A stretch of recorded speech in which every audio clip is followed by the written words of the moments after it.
What's happening, everybody? Listen, I want to share with you a story, which I believe is going to be relevant because 10 years from now, I know somebody's going to come back to me and tell me how watching this journey that I've been on inspired them to either visit Africa, move to somewhere in Africa, or some African diaspora destination, or awaken them to systems. You know, maybe it'll inspire them in the UK or somewhere else in the world or in Africa. So I'm just telling you, I know in 10 years, somebody's going to come back and say, watching this journey has impacted me in a way that opened my mind and challenged my thought process, challenged me to see the world differently, challenged me to see myself differently, challenged me to see people differently.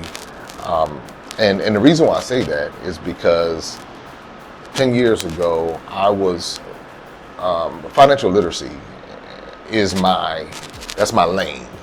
I'm big on people being able to manage their own resources and make the most of what they have and multiply it without the need for, you don't need 15 degrees in order to manage your money properly. I mean, there's a reason why they don't teach you how to manage your money properly in most school systems, because they want to keep you ignorant in that particular area.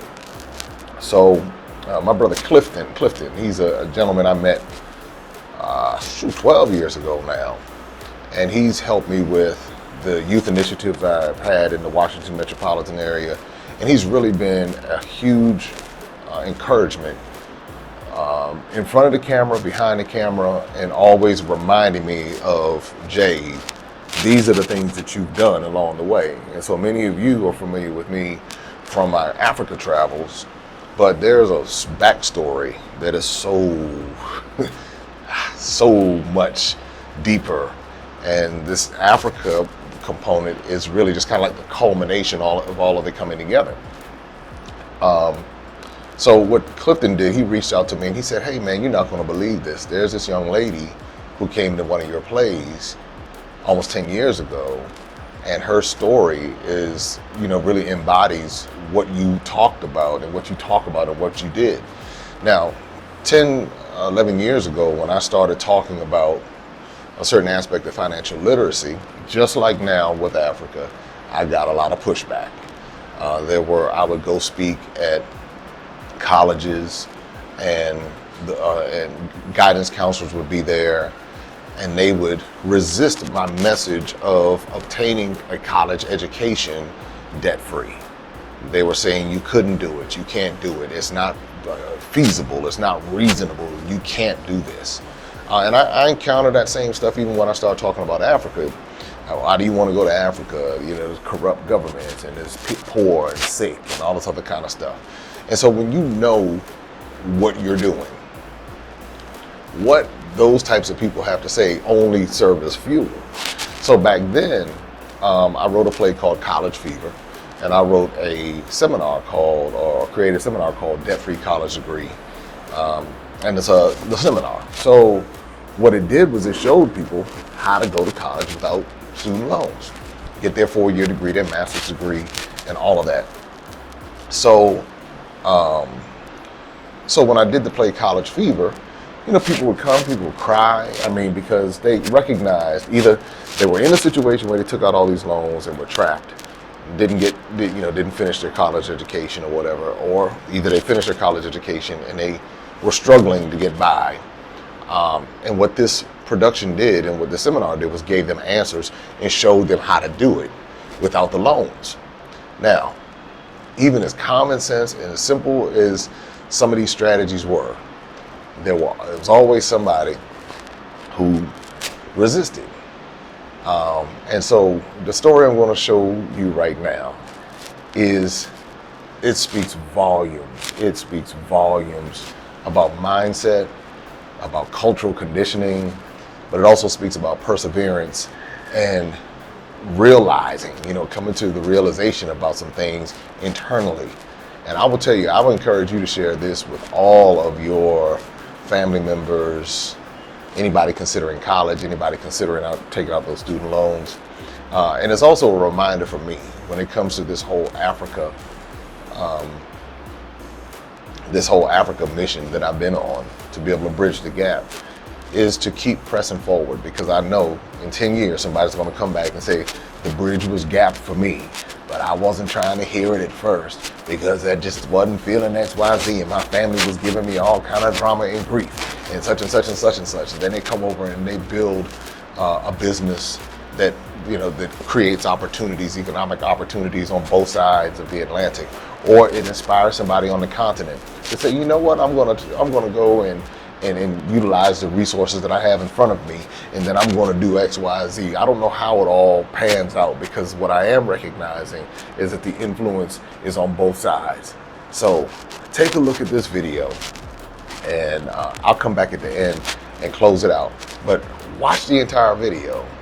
Enjoy this, because just like she talks about with this whole college debt and what it did to her, her realization after 10 years is the same realization many people are going to have about Africa. So enjoy, and I'll be back on the back end. Kaya, she worked with me in an after school program in 2015, and we just always kind of stayed in touch here and there. And I had to do some photography work for me a couple of weeks ago, and then I found out she got into the social media thing. So I said, you know what? I want to sew back into you. So let's have a little business call where, you know, I can see what you can do for my nonprofit and helping us, you know, get our social media footprint out there. So we had a call this morning with some of my team, and we went through she did a great presentation. And then I got everybody else off, and I said, okay, let's talk numbers. And while we were talking numbers, you know, then we got all the business out of the way, and then we just started talking personally and catching up. And, you know, she got into financial literacy. And I said, oh man, I said, you starting to talk my language. And we started talking about financial literacy, and we going. And then she said, I was going to college, and my mother tried to get me to not take out loans. And, you know, she was even so desperate for me not to take out a loan. She took me to this play. And I said, debt-free college degree. And she was like, yeah. Yes.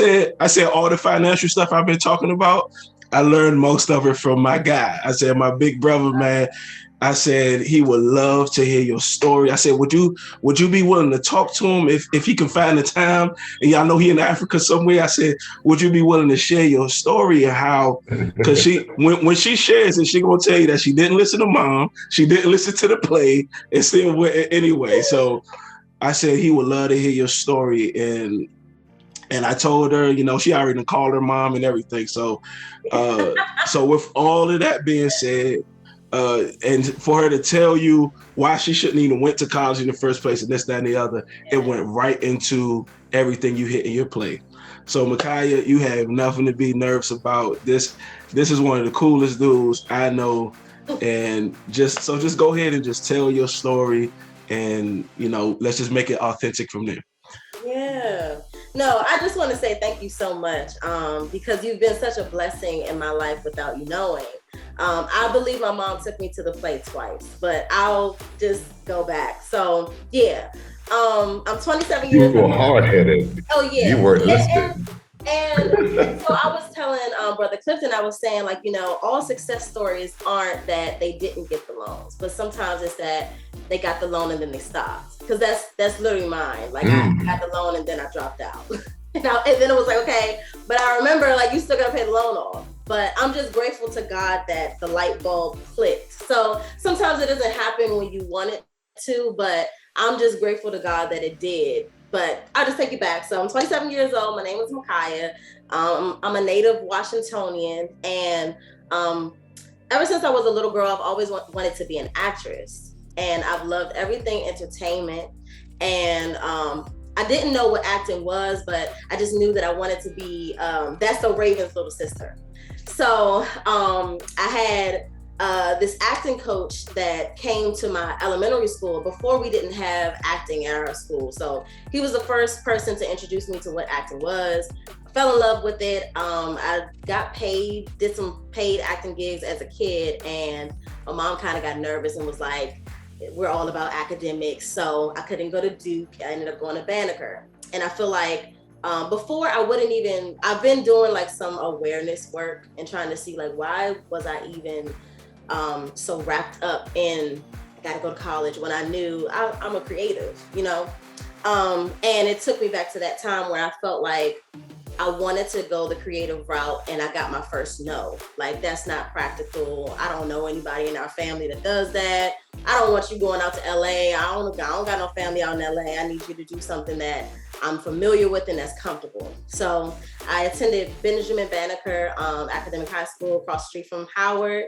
As it gets to senior year, throughout my high school career, I kind of felt defeated when it came to pursuing my dream because I felt like I was just so behind from all the other students at Duke, because everybody in the city knows if you are a creative, you're an actress, you're a singer, you're a dancer, you go to Duke. So the fact that I didn't get the opportunity to even audition, it was just kind of like, okay, well, I guess I should hang up being an actress. So I've always been great with writing, and my mom was like, well, you can kind of do the plan B to the plan A. Maybe you can, write and, go into broadcast journalism for college, but I never was truly sold. Fast forward to like, I would say the top of graduation year, I was sending out my applications and things like that. And my mom was saying to me, if you don't want to go to college, you don't have to, because I was dragging my feet. She would get calls from from the counselor from our school, and it was like, Micaiah didn't submit this scholarship, Micaiah didn't, da, da, da. And I think that year I didn't have the confidence to just say I want to do it my way.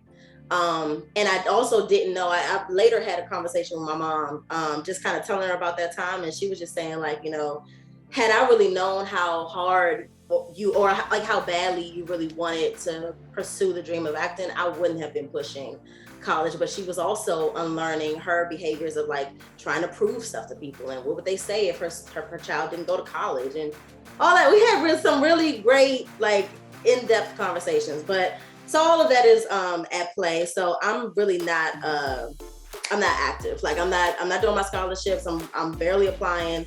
I would get to like the deadline day and do the scholarship. So she was just like, Micaiah, it doesn't seem like you want to go to college. And I'm also still saying, yeah, I want to go because I'm trying to prove something.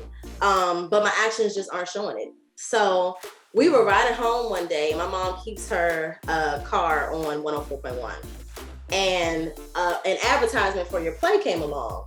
So my mom was like, oh, you love theater. And he's also talking about something that she loved, which was, no debt. So she was like, yeah, let's get some tickets. Let's make it a mommy-daughter date. We'll go out and, we'll go to the play, and then we'll go to dinner, talk about it and everything. She ends up inviting my best friend, and she paid for all of our tickets. We went to the play, and oh my gosh, when I say it blew my mind. And what's crazy, me and Brother Clifton were also having this conversation, how you can know something deep in your heart that's true, and still, because of your reality or your environment or whatever factors are at play, you may still do the thing that you're not supposed to do just because of the environmental factors. So if it's the fact that your family like regards college to be prestigious, and the people who go there, they're not bums. All my life I've heard, if you're not going to college, you're a bum. And I don't want to be a bum, so I'm gonna go to college, knowing that I really don't want to take this path. And there's nothing wrong with going to college. It's just that I didn't want to go that path. And if I did go to college, I wanted it to be an art school. Long story short, go to the play. It was amazing. I ended up meeting Mr. Mark McKinnon. So we were like two giddy girls watching this play and talking to Mr. Mark McKinnon. We were just like, I wish we could just, it was a restaurant scene or something. And I remember there were extras, and we were like, I just wish we could just be some extras. But yeah, like the play was talking about just student loan debt. And I remember, and I could be wrong, but I think it was like two guys, and they went in totally different paths. And by the end of the play, we see that one guy, he went to community college, and the other guy, he went straight to school, but he was getting loans. And then you kind of saw how their paths, got to the end, and you kind of just figured out like which was better. And I remember you said something about how your emotions play into, or they play on the emotions when it comes to going to college. How like there's this big thing of having a college experience, and we get the high schoolers to like tap into that. So now they're like, oh, I can't miss out on this. And they feel like by going to community college, they're missing out. And it's like, no, like you're not missing out on anything. And you'll see after, the dust settles, you're going to see that it really isn't worth it. And I heard it, and I still signed that dotted line. And I remember my mom begging me, like, you don't have to do this. And I was just so committed, and at that point, to proving something, that it was just like, I got to do it. So I signed for $10,000 from Wells Fargo. And I remember my mom was adamant about she was not going to do a Parent Plus loan. So from that play, she was like, okay, if you get it, you're getting it on your own, because I'm not doing a Parent Plus. So I was like, all right, I'm doing it on my own. So I get the $10,000, and what I didn't know was not only did I get the $10,000 loan, but I signed on for subsidized and unsubsidized. So I didn't realize that you didn't get 10,000, you actually got 20.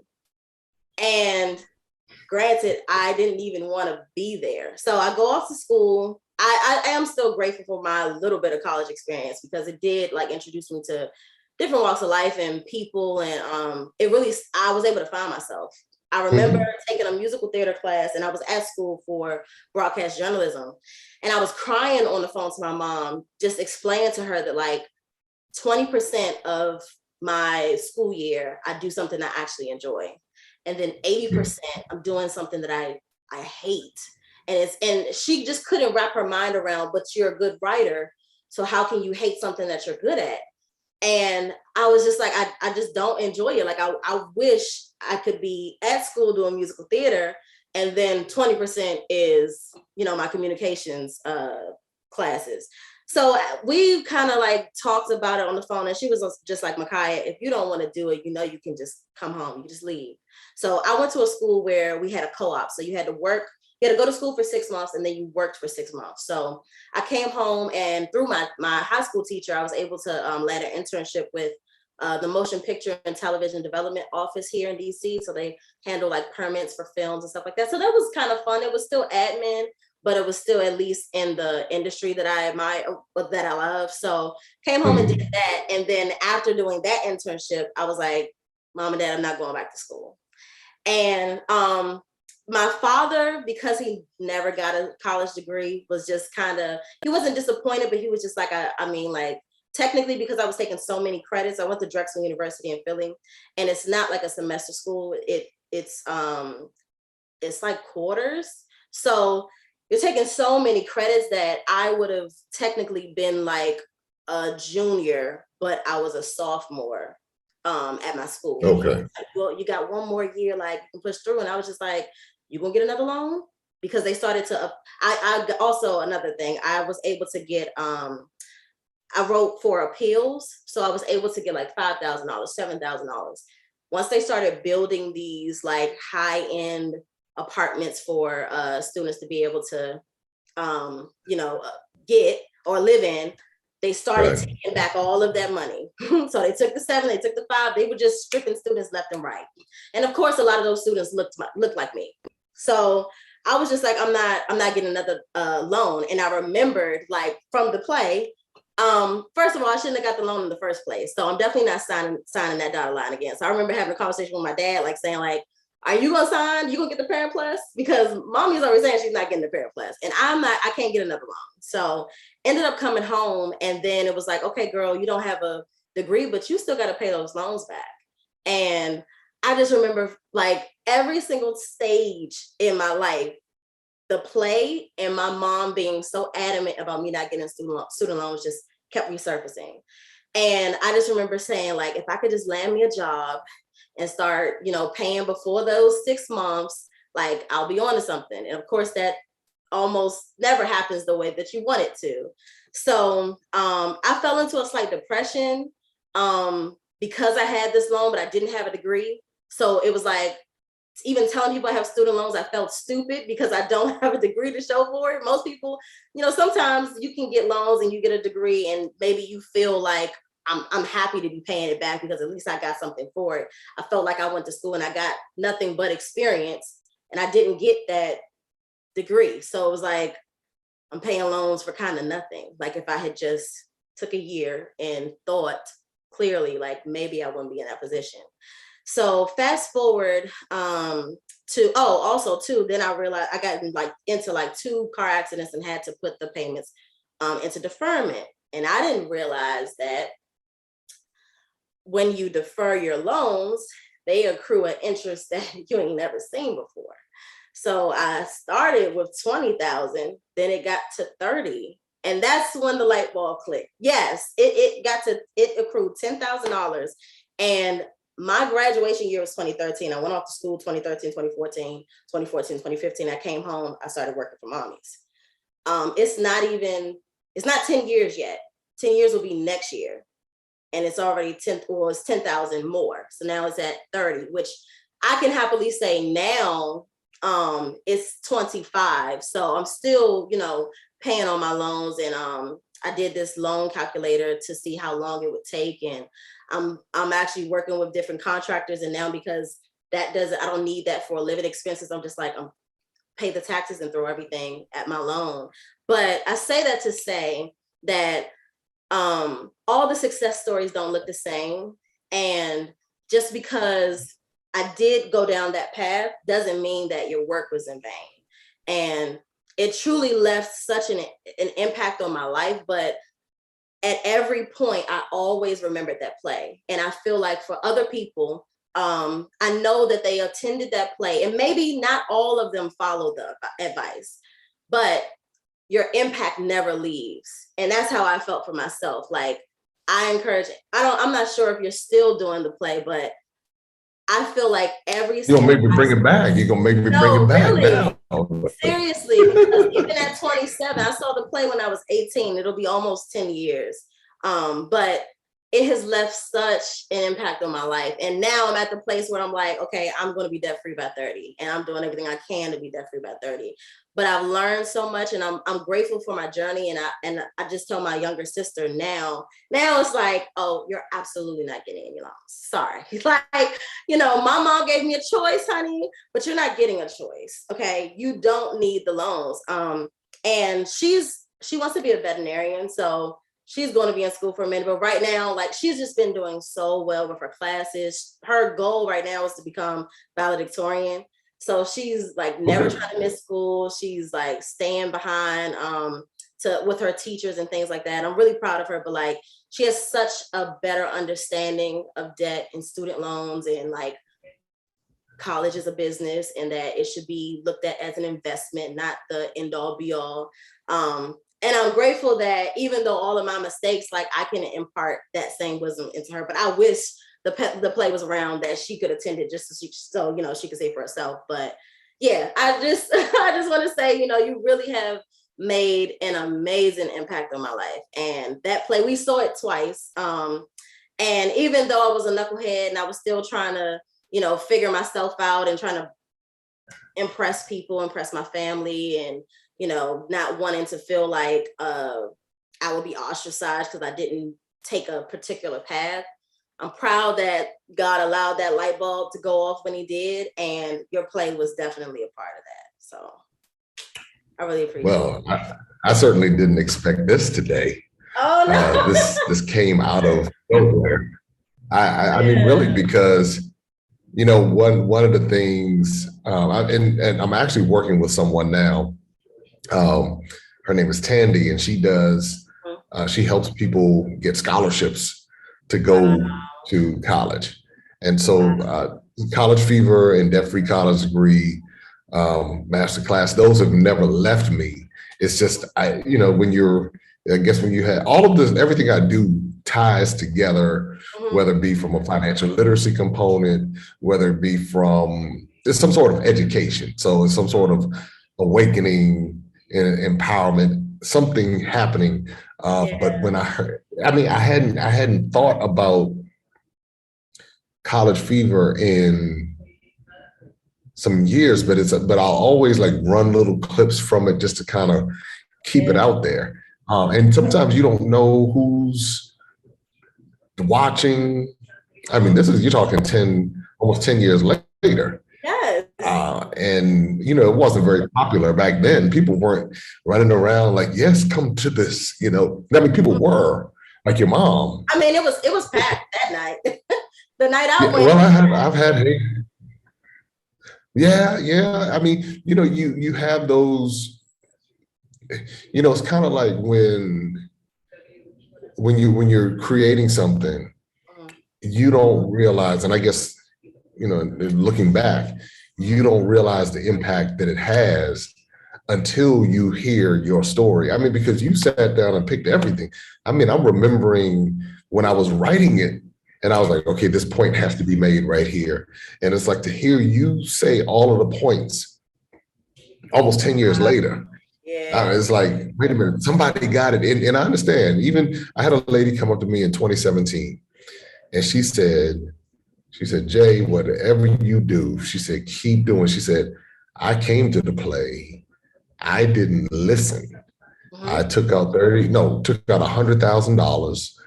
She signed the Parent Plus for her daughter to go to Morgan State.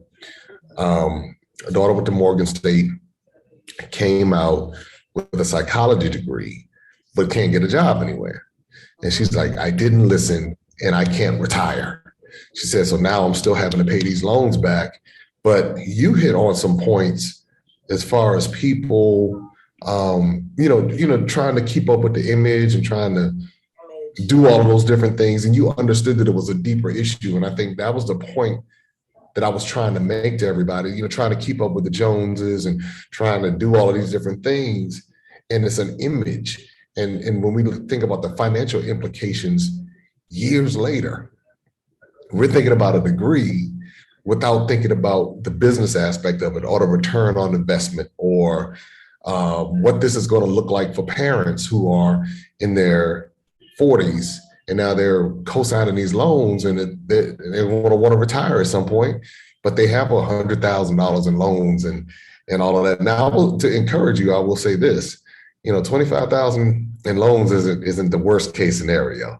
So I think you can handle. I think you can take. Yeah, I think you can do that. I know some folks in their 50s with hundreds of thousands of dollars of student loans, and they have paper credentials, but the reality is they'll be paying for that for the rest of their lives because the numbers just don't add up for them to ever be able to pay it off. And even by the time they give them 25 years of their working life, they could have built apartment buildings, they could have traveled, they could have done so many different things that a lot of people are waking up and realizing that that they've missed out on. So hey, keep doing what you're doing. I mean, it's pay everything off and keep moving forward. By 30, that's the deal. No, really, I truly appreciate it. Like, I remember when I did quit and I had the loan, and it's just so insane how much I lived in La La Land, because I literally just felt like, oh, credit and loans, they like somehow they just don't apply to me. They apply to everybody else, but they don't apply to me. And I'm looking back now, I'm just like, teenagers can be so like unrealistic. And I was saying to my mom that sometimes it's like, you can try your hardest to get through, and the person is just not willing to listen, or just doesn't understand the weight of what you're saying. And I think that was mine. Like, I think I didn't understand the weight of what my mother and what your play was talking about, what student loan debt would mean. And if you're not able to pay it, and if you're getting late payments or you haven't made a payment, what that's going to do to your credit. And now you're getting to the age where you want to get a house, but your credit is shot. So you can't get a house or you can't qualify for an apartment. Like, it's deep. And we didn't have that information in my high school. We didn't have that information in my middle school.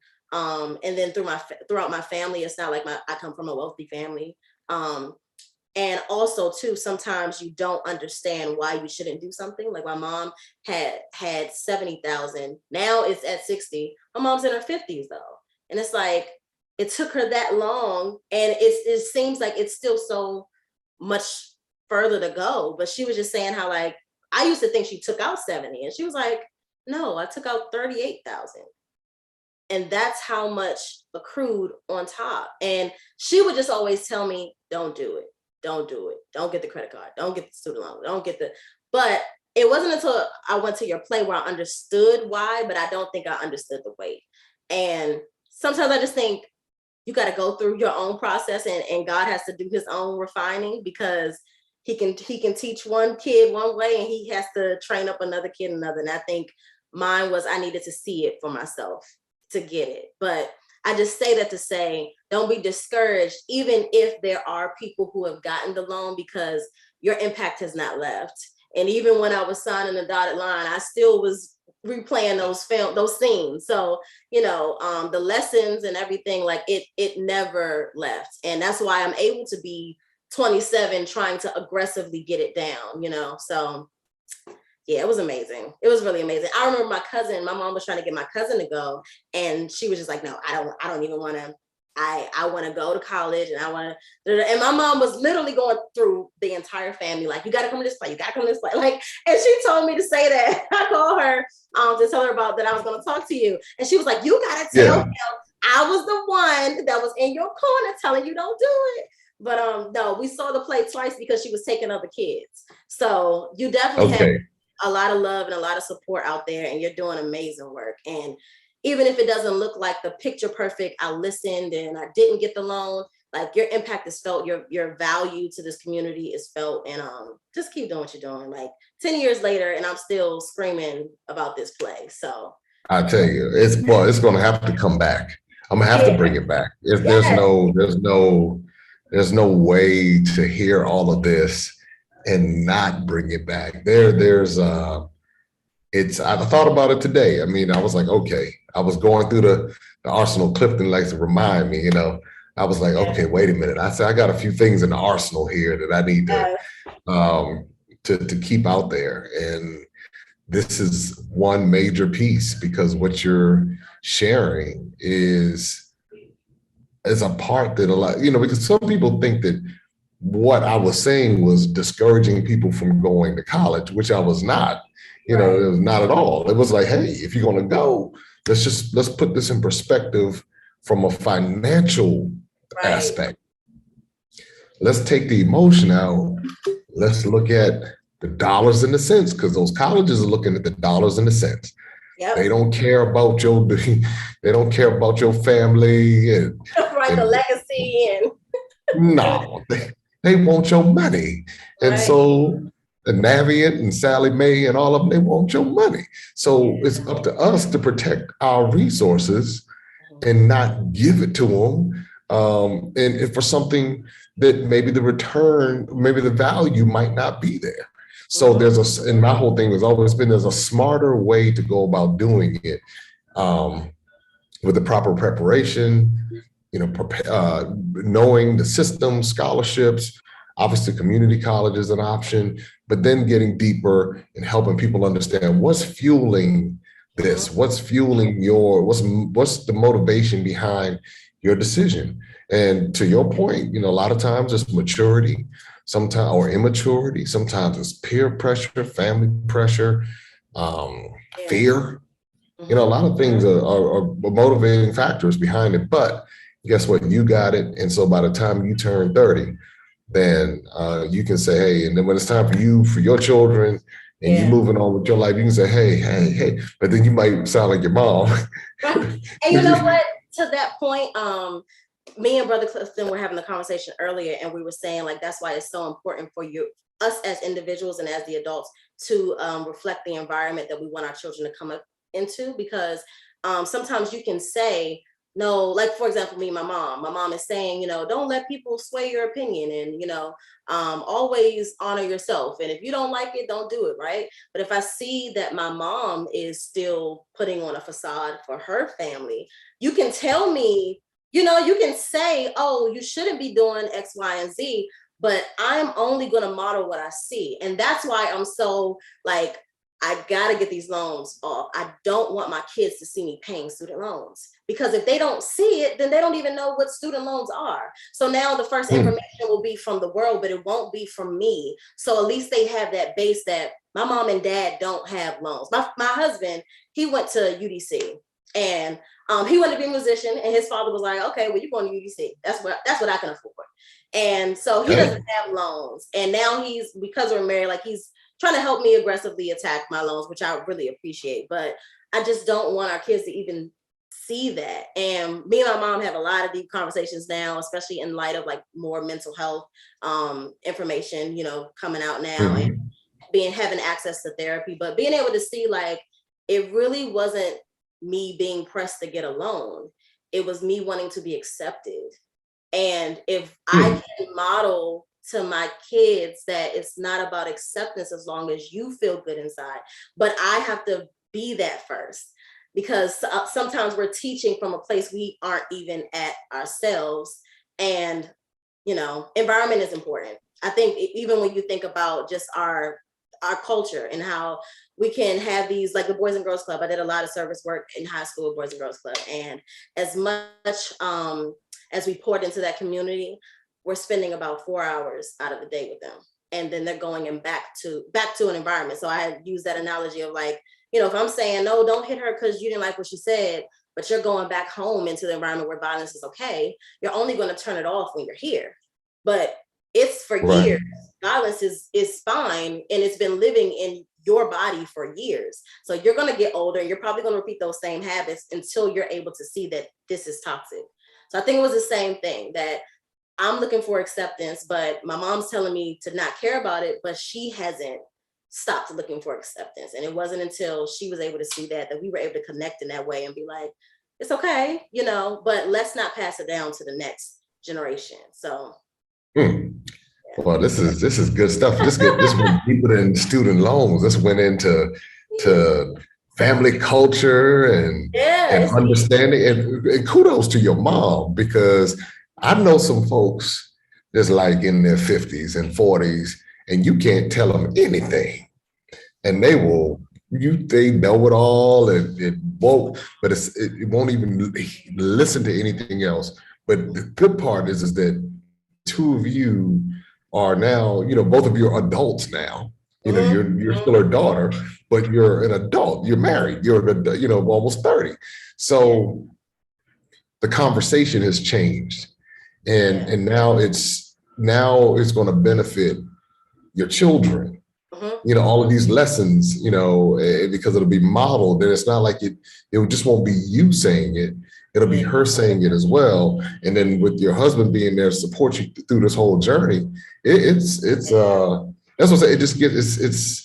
It just continues to shed light on the importance of us having these types of conversations in our communities, because we have, and even with me spending so much time in Africa, I'm able to trace where much of our mentality comes from and why we behave the way we do, and how even that was transferred, whether it was transferred across the Atlantic, and then the things that have happened in America, and not just America, but in the Caribbean and the UK, and even in Africa, people are dealing with that same thing. They're doing the same thing that you talk about, the family pressure, and really just trying to be accepted and validated, and without even realizing it, but thinking that we want you to get educated, but it's really them saying we want you to be accepted and approved.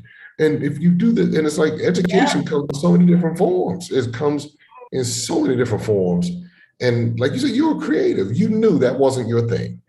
And so a lot of people, if they have that freedom, then they can now truly flourish in what it is that they enjoy doing. So, all right, well, I got it, man. Well, I appreciate this. This is good stuff. This is really good stuff. It's giving me a lot to think about. Yes. So that makes me feel like an OG though. Now I feel like I'm old school. Now I feel, people start giving tributes to you, man. Hey, you are the OG. But I'm saying people start giving tributes now. I'm like, oh, wow. truth. You about to get a Lifetime Achievement Award now, man. You listen, man. Your work. I'm glad you know. Like I always just sending him reminders. Like when I start seeing things happening in my life that I know he's so ground that he sold into with me, I gotta always hit him up. Like, yo, this happened. Like you doing it, because sometimes. Sadly, our community, our folk don't get it, but I gotta let them know all the time that look, what you doing is making a difference. So I was glad that you was able to share this story, and if that light a fire back under him to, that dabble it, because it feels like he kind of, he's ascended in so many different things that, if we can get him to dabble back into these plays a little bit, circle back around, you know what I'm saying? Circle, yeah, come on back around one time, but I had to have you hear this, man. I couldn't have explained it the way that she did, and whatever comes from this, I know it's going to be great. Because you're speaking to Mikhail, you're speaking to one of the best creators I know, and so what he's going to do with this information, I already know it's going to be crazy. It's like I've studied his playbook over the years, man. His brain gets to moving, and it's just going to be all kind of things coming out. But Jay, I want to thank you, because Makai is like my little sister, and to hear how your work has impacted her, and to see where she is now with her creation, and she's opening up that entrepreneurial lane for herself, and and that's how all this happened, because I'm like, all right, I'm going to sow back into you as an entrepreneur, and I know when we kind of make these connections and sharing of resources and everything, then the sky's the limit, so thanks, bro, for taking the time. Because it's almost midnight where you are. Are you ahead of us or behind us? It's almost midnight where you are, right? Yeah, it's almost midnight. Yeah. It's almost midnight. Yeah, it's almost midnight, but it's cool. So, well, I want to thank both of you for the reminder. And when the time comes, because we have to do College Fever again. I will make sure that the two of you have honorary seats. So I'll make sure Clifton knows because this would be the reason why it's like that reminder that says, hey, don't forget. Don't forget.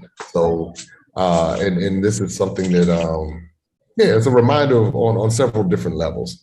So I appreciate it. So all right. So what I'll do is I'll keep both of you posted on everything. And again, thank you so much for the reminder. Tell your mom I said hello.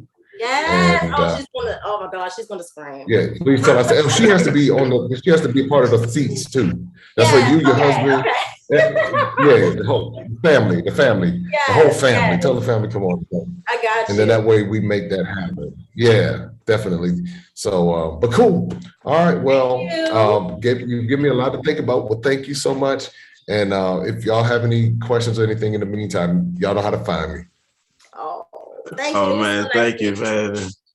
Enjoy yourself and all the work you're doing, and we'll talk. All right. Well, I appreciate it. Y'all have a good evening. Yes. Peace. That was nice. All right. Like I said, the story is powerful. One thing I would just want to be very, very clear about is that what I always emphasize to people is they have to make the right decision for themselves. So if it's going a particular college route, cool. My whole thing is whatever you decide, whether you're going to get a medical degree, an engineering degree, you don't have to take out loans to do it. There are so many ways to go about it.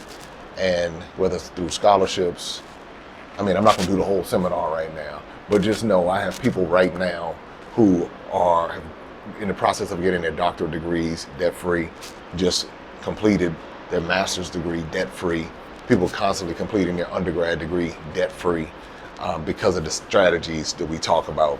And it's different strategies. It's not a one size fits all. It's multiple strategies and all of that. But when it comes to Africa, you'll hear the same story. I'll come back in 10 years. I don't think it's gonna take 10 years. It might even be like a year from now saying, you know what, I was watching you and I've been following you for the past 20 some odd years, and I've seen you do this, that, and the other. I remember when you were on the radio, and I remember when you were doing the plays, and I remember when you were doing the college seminar, and I remember when you went to Africa, and I remember when I followed the whole story, and here I am.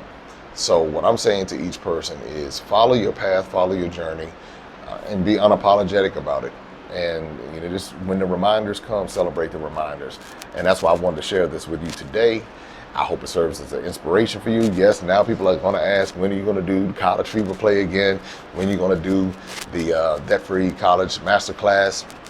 I'm actually about to partner with someone, my friend Tandy, who actually helps people get scholarships.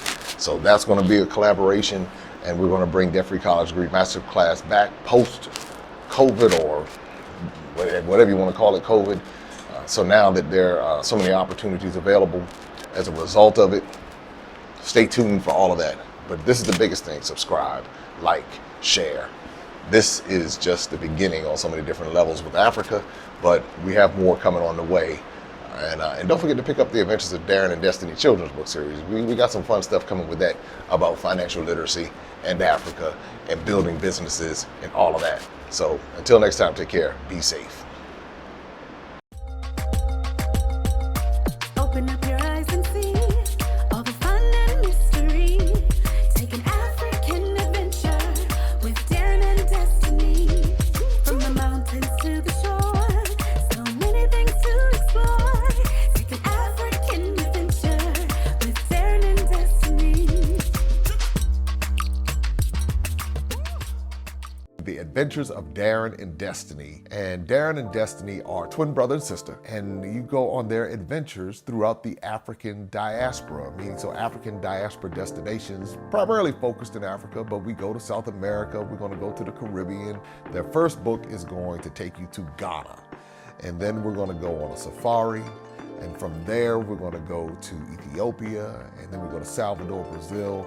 And what the goal is to be able to inspire curiosity in the continent of Africa, in our children from a very young age, and to really tell a more accurate story. Most of our children are exposed to negative images, late night infomercials about how bad things are, everybody's sick, everybody's poor, everyone's uneducated, but that's simply not true. So what Darren and Destiny and their family do is they go to different African destinations. They are learning about these different places. You're beginning to see positive images, but still telling the truth. I mean, that's the important thing, to tell the truth about some of the things that have occurred. But it's all done on a children's level so they begin to understand it.